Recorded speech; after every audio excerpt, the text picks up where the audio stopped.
Hi friend! Great morning today. Ma'am si Marian here, signing at our channel. So let's study uh, Maxwell Daily Reader. So ang lesson natin today is take time to understand people. So sabi niya, build solid relationship with your people and the results will follow. So if you're a leader, di ba, you have a team. Kumbaga, if you're just alone, you cannot deliver yung requirements or objective of your department. You need your team members. So, sabihin mo naman, Ma'am si Marian, I only have one team member. So, you may have one team member, but I'm sure you have other departments you have to collaborate with para tulungan ka dun sa objective ng department mo. Kasi it's really, for example, your HR. Siyempre, you need yung budget mo from finance.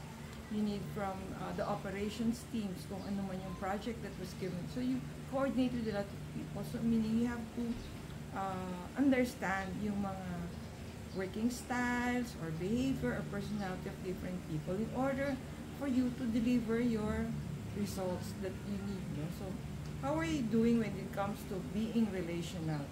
Do you spend a lot of time and energy building solid relationship with your teammates, or are you so focused on results that you tend to overlook or overrun others as you work to achieve team goals? So, friends, so ako, based on my experience, parang we are not an island eh. Usually, we coordinate with different departments. So, as an individual, kung magre-rely lang tayo sa sarili natin, we will not deliver the results that the company or our team or our ministry is expecting us.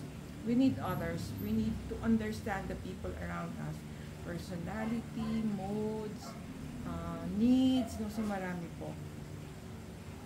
So being daw a highly relational person brings individual and team success, according to Sir John Maxwell.